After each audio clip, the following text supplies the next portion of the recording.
Good afternoon. This is Tim Harvey. I am the Chief Technical Engineer here at C-Wave, and we are going to go through overcoming the pain of debugging wireless communication systems today.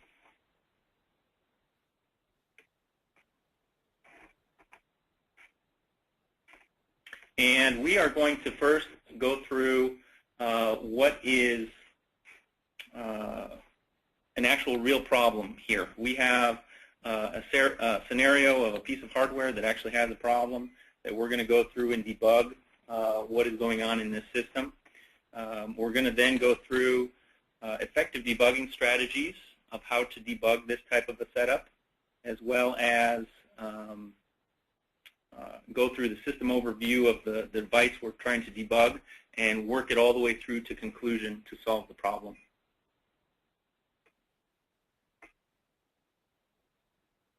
So our problem today is we have a wireless accelerometer. It's about the size of a postage stamp, and it is pictured right there on the screen.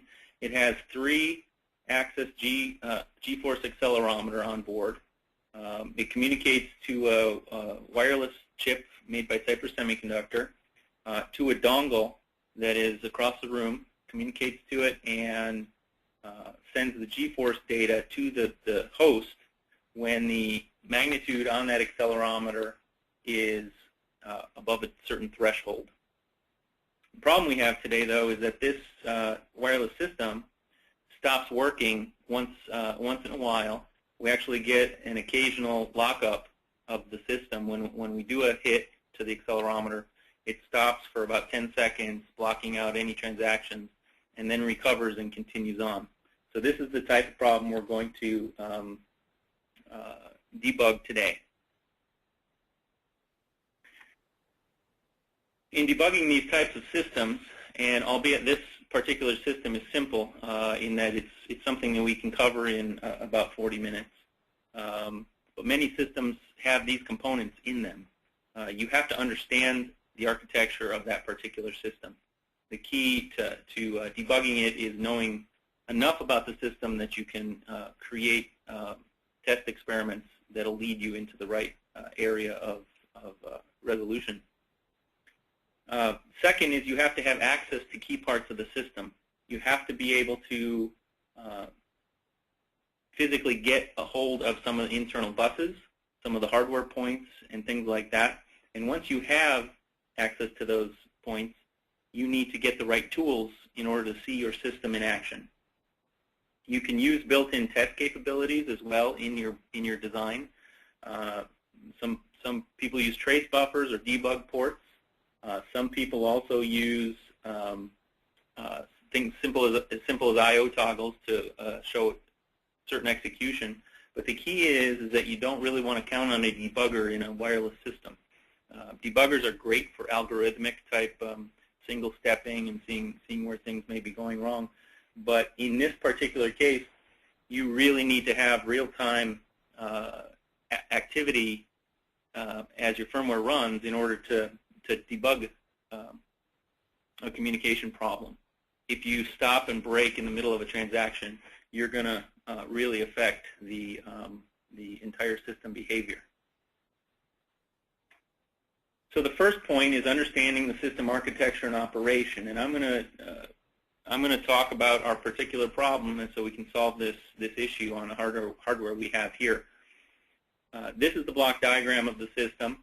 The whole point is we need to get accelerometer data to the computer if the G-force hit is above a certain threshold.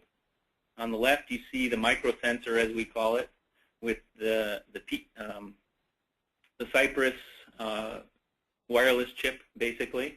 Inside the Cypress wireless chip, which this particular one is called P-ROC, it has an MCU microprocessor attached to an internal radio over an SPI bus sending communication. The MCU is also attached to the 3G, the 24G 3-axis accelerometer. There's an onboard power supply. In this case, it's powered with a single coin cell battery, and that connects wirelessly over the 2.4 gigahertz band to the dongle and that dongle then sends that data onto the computer. We're going to assume for this exercise that the dongle is working. This particular dongle is an off-the-shelf component, and you may actually, in some systems, need to also monitor and debug that side of the network as well, but that's outside the time limits of this particular exercise. The wireless sensor, however, is a custom design. It has custom protocol, and it was all written in PSOC Designer for the PROC.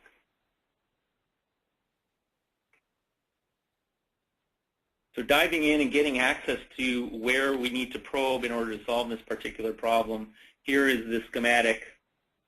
And the schematic is showing the two chips, the Cypress part as well as the accelerometer. The SPI lines between the two chips are highlighted there as well as the SPI port coming out of the Cypress chip.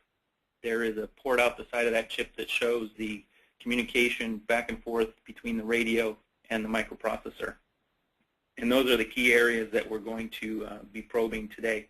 You also see here on the left, you see the charge pump that takes the coin cell battery, which is up here, and converts it to a VCC for use by the rest of the system.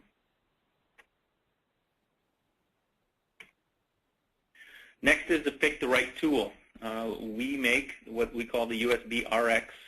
It is a multi-function mixed signal oscilloscope logic analyzer. We've added protocol analysis as well as packet decoding on top of it with some high-level search and filtering capabilities that you'll see in this exercise can really improve your speed to solution. So a little background on how we're going to solve this problem. This is a methodic elimination of the cause. Our goal is to find the root cause of why this is stopping for 10 seconds. Once we find out what's causing that, then we can solve it. We're going to do a simple test, hypothesis, conclusion, repeat cycle. And as with any debugging, your efficiency is how quickly you can do this iteration of this loop. Sometimes you may have a hypothesis and testing may take a week in order for you to prove or disprove that. In this case, it's much quicker, and every problem is really dictated by how effective your tools can find the information you're looking for. So we're going to start with the first hypothesis. When this accelerometer gets hit, we don't know anything about what's going on. So we're going to start with the accelerometer. We're going to look at that SPI bus that's reading data from the accelerometer and see if we can find any particular problem in the communication. So we're going to launch our tool. This tool is what we call the USBee RX suite. It is attached right now to a USBee RX, and it comes up in this default, mixed signal oscilloscope mode. It's got all the channels, the digital channels, the two analog channels as well. And we are going to load a file that is our very first trace.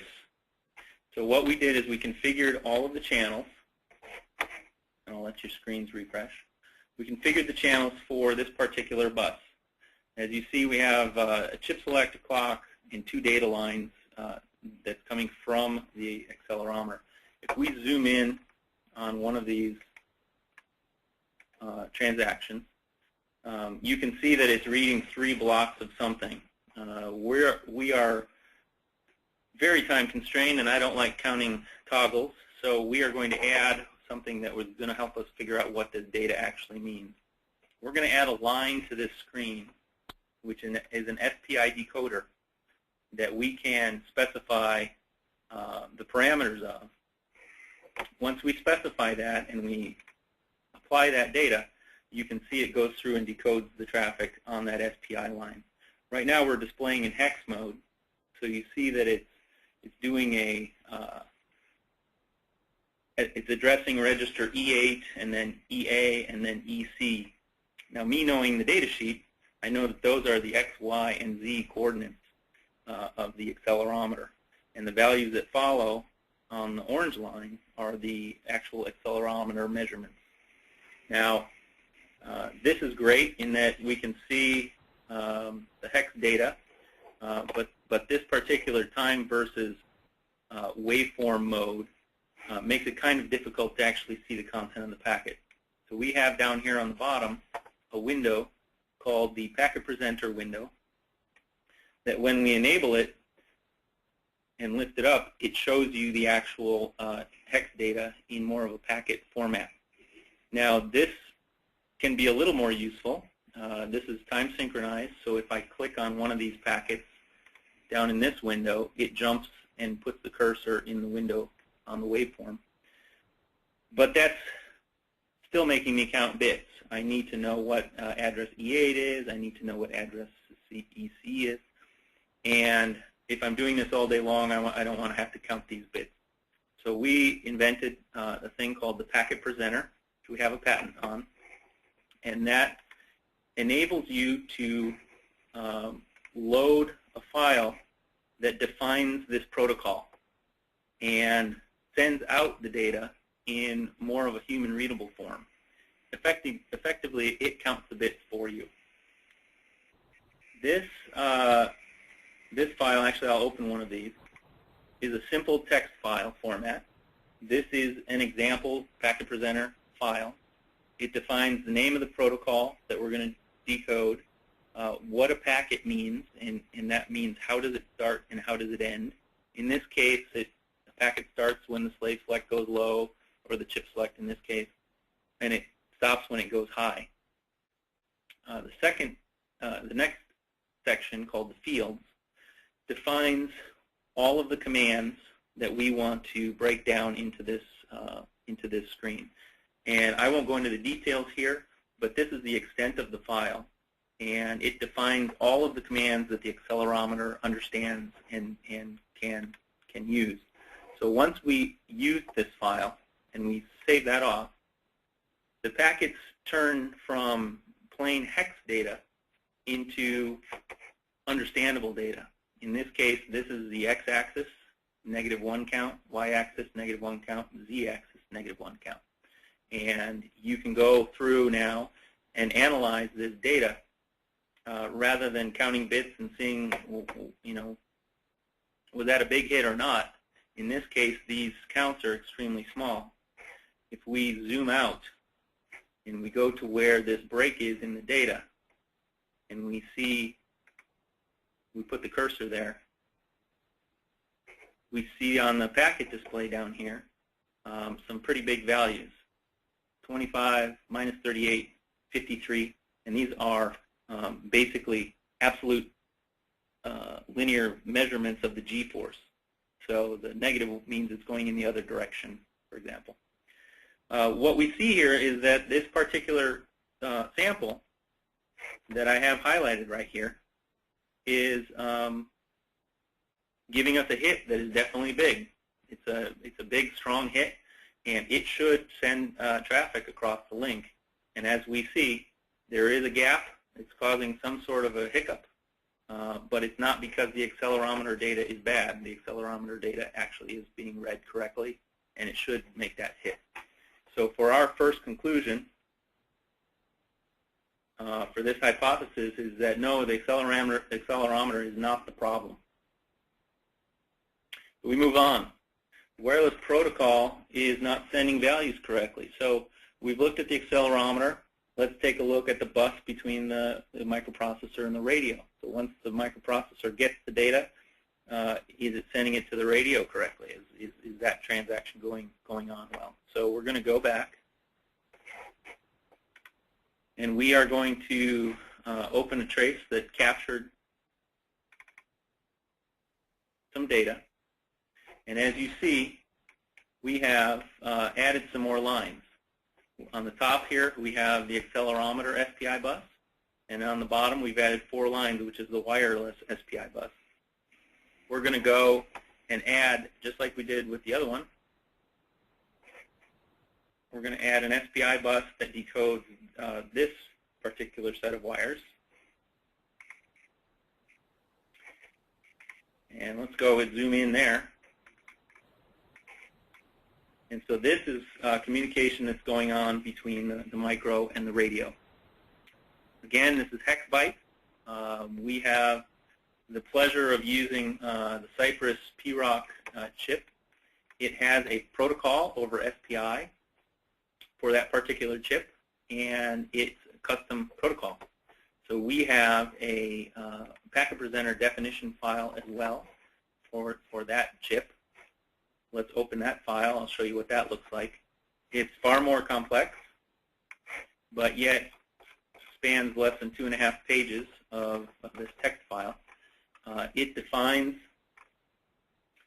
all of the commands and all of the parameters for all of those commands. So what we see when we apply this particular trace is that these hex bytes that you see below translate into a much more human-readable form of packet.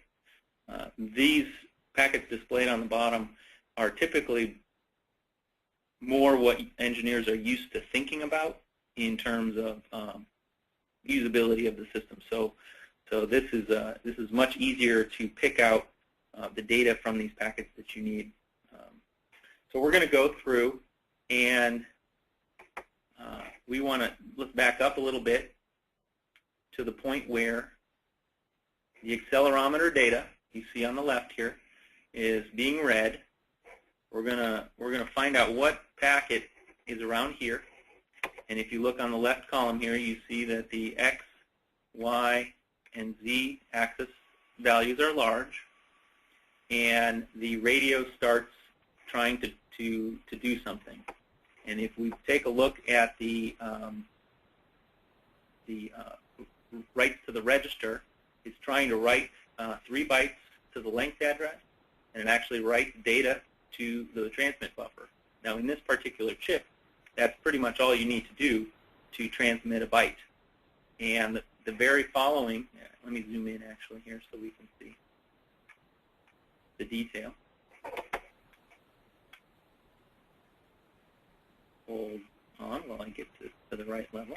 Okay, so where we are right now, where the X1 is, you see the X1 is pointing to this packet. We are writing to the 3-byte buffer, and I'll put the X2 cursor on the packet immediately following it, which in this case is 1 millisecond later. We get a TXRQ status reading. This is a register that is read when an interrupt occurs. In this case, it occurred when the transmit was complete, the transmit cycle.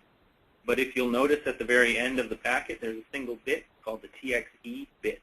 This bit indicates that there was an error in transmitting that particular packet.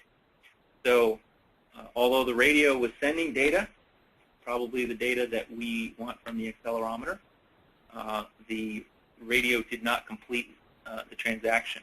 And as you can tell, if we zoom out a little farther, it continues to retry that same transaction.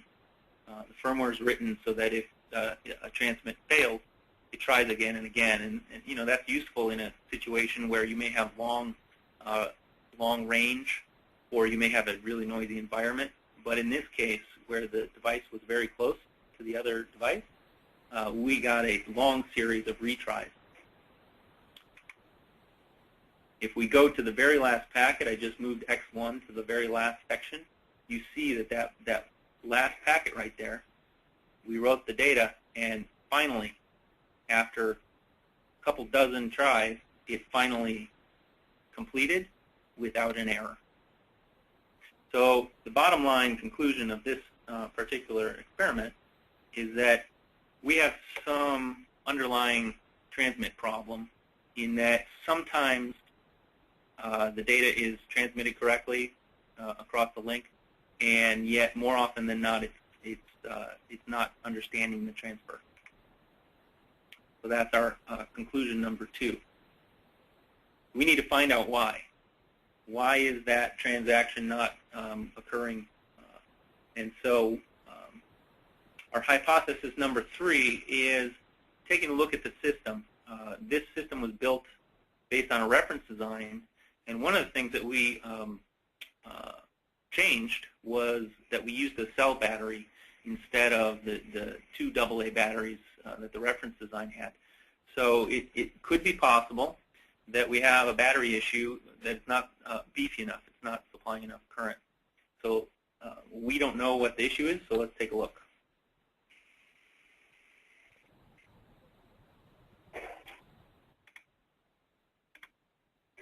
So in this case, we took a trace of a single transaction, and in this particular capture, the bus on the top is the SPI bus between the radio and it changed colors, but it's the same bus between the radio and the microprocessor. And what we have in the oscilloscope channel here, you can see, is the VCC on the battery. Well, not actually the battery, but on the output of the charge pump. You can see that it looks pretty ugly. We have some pretty good spikes on the charge pump. You can see that in action, trying to keep it up to the right level. And the transfers right here, starting at the trigger, are effectively trying to turn on the radio and trying to transmit the packet. And as you see, we have a dip in the voltage coming out of of VCC effectively that is basically unacceptable. It's meaning that particular mode of transfer is taking so much current that this particular battery architecture is not going to work. So what we did is we go back and we try to see what did the hold on here. Bear with me.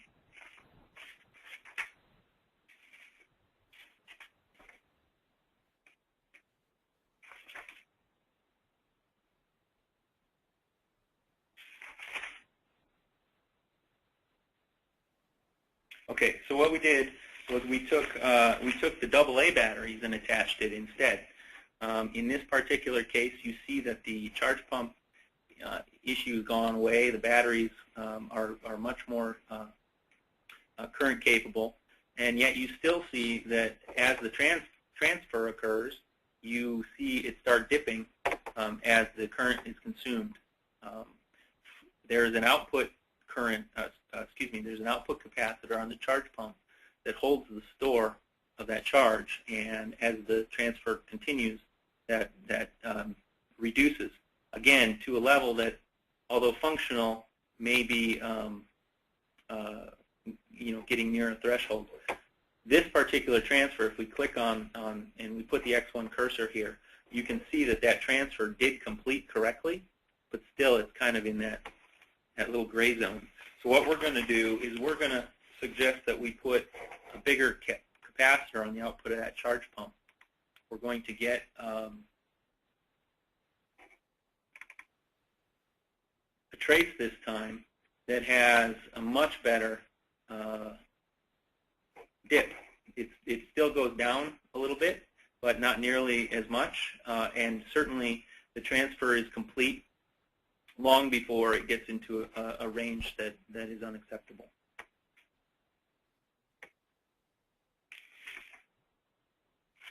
Okay, so what we're going to do is we're going to see, now that we've effectively got a more stable voltage source, to see if our problem was fixed.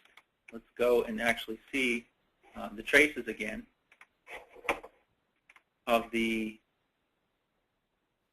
transmits between the radio, and in this case I got rid of the analog channel, and what we have on the screen here is the capture. Actually, let me zoom out. So every little set of double blips, actually I'm going to try to get, yeah, okay, you guys are seeing this. Every set of double blips is a single transaction hit. Our system effectively sends two pieces of information for every hit, and that's why you see double transactions. So we're going to zoom in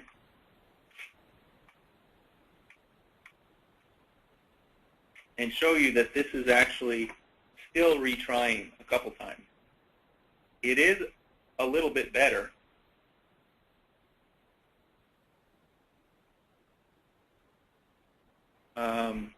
Let's actually start here. This particular part of the transaction is the completion. You can see the TXE right here. It is completed, but we tried once here and we tried again here. So in this particular case, there were 2 retries on the first chunk of information. There were 2 retries on the second chunk of information. And so it looks like, although improved, we do have still retries. And we can actually pan back and forth through this particular transaction and see that some of the bursts happened right away. Some of the bursts required more than a handful of retries. Okay, so the conclusion to that one is we basically had a problem with our battery. We solved that issue. It did improve the situation, but it did not correct the situation. So we're going to move on to the next one. Okay, let's see if we're using, for example, a wrong channel to transmit on. Radios, you set it to a specific channel, and if the receiver's not listening to that channel, then it's not going to hear you. So let's take a look at a trace, which is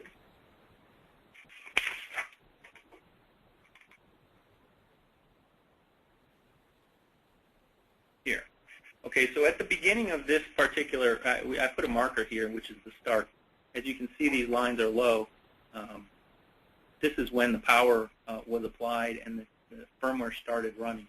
So what we're going to do is we're going to use what we call the filter capability in order to look for just the pieces of information that we want. Now we have a lot of transactions down in this window down here. There's a lot of communication, and finding what you need is really the critical part. So we're going to set up a filter so that we don't see everything. I want to see just when we access the channel address register, which specifies which channel we're transmitting on. And I also want to see the completion status for all of the transfers. In this case, I want to see when the field of TXC is set to a 1, meaning it's complete. If we turn that filter on, you now see in the window below just that the channel and the completion status. So we can see that in this first packet, we see channel address 5, completion, error. Again, channel address 5, completion, error. Now the firmware goes through an algorithm where it first tries many different channels, and if it doesn't find it on that channel, it goes through an algorithm to bounce and hop to different channels to see if the dongle is possibly on one of the other available channels. And in this case, you see it wrote a 29, then it wrote a 3B. Oh, by the way, these are in hex. 4D, 11, and we finally get to the place, well, actually, I don't know where the place is, where we get a successful transmission.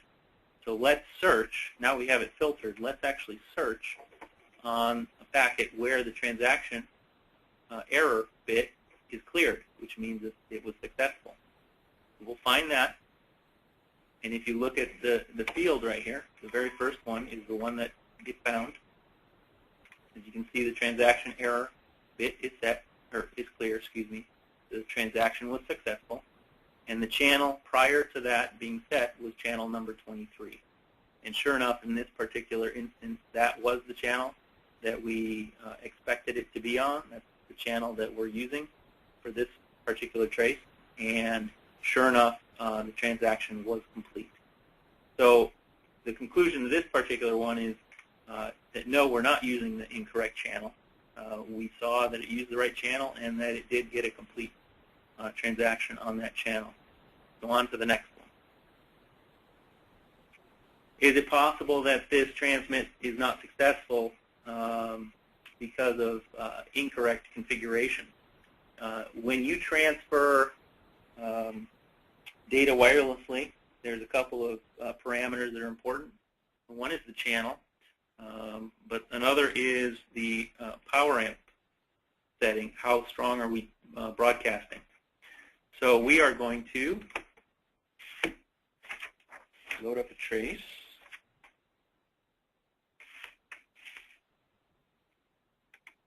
Bear with me, please.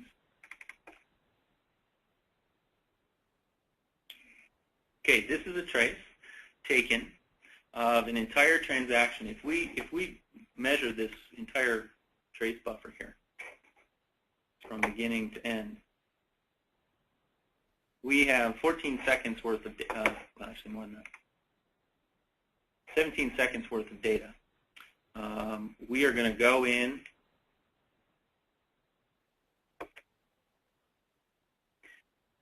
and we are going to find and filter. Basically, we would like to see the power amp settings. There is a power amp setting field, and I turn on the filter. This is also showing me the channel that we're operating at, but once I apply the filter, you can see the first packet we find, which is actually written at the very beginning of time. This is the initial setup of the radio right after power on, and sure enough, we have a power amp setting of 1. Okay, power amp in this particular chip goes from 1 to 6 and sometimes 7, depending on the chip. But this 1 is the bare minimum for the power amp setting. We want to see if this is the last time that it's written to.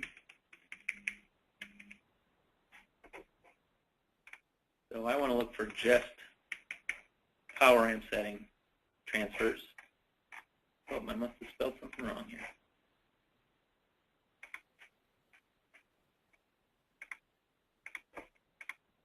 Okay, and sure enough, it's only written 1 time in this entire trace. So lo and behold, with this 1 line of data, and only 1 line of data, if we were to have seen somewhere further down in the trace a PA setting of 6 or a higher number, then it would have used that setting going forward. But since at the very beginning of time that register is written and it's never rewritten, that all of these transfers that are trying to occur in this window are occurring at PA setting 1. And if we zoom in, let's take this first one for example, you see it's retrying, and if we click here, let's turn the filter off. Finally at the end, X2 here, finally at the end you see that it's successfully complete.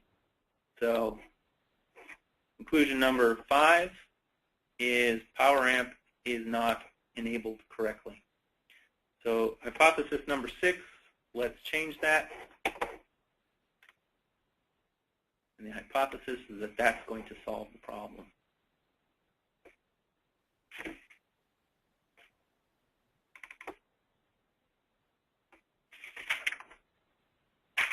Oh, wrong one, sorry.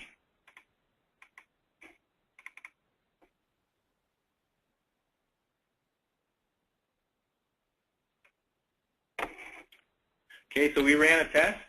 We changed the firmware to configure the power amp setting correctly. In this case, I believe we set it to 6. And we ran a trace from power on, which is X1, for 56 seconds. And we'll go back in, we'll do the same filter that we saw before. This time confirming that yes, we do have the power amp setting set to 1. We'll click on it so that it shows us, enters it. X1 is where the power amp setting is set. It's buried in the initialization of this radio chip, and it's never changed. So now let's go in and look at the transaction. As you notice, we have, let's measure this here. About every second or so, The strikes occurred on the accelerometer. We can zoom into any particular one. In this case, you see the setup. Let me turn back on the packet. You see the setup. You see the write of data. Actually, I'll put the X1 there. Put the X2 on the transaction complete. And sure enough, in one transaction, it completed successfully. The next one, we wrote more data, and we completed successfully. So these are two consecutive transactions, right? And they both completed correctly. Now we're going to go and basically we can pan from one to the next. And right now I'm just panning to the next one, and you see that all of them are the same. So we have successfully solved the problem. We found out which register was not being set correctly. We analyzed it, and we've proven now, as you can see here, that the transactions are completing successfully without retransmission.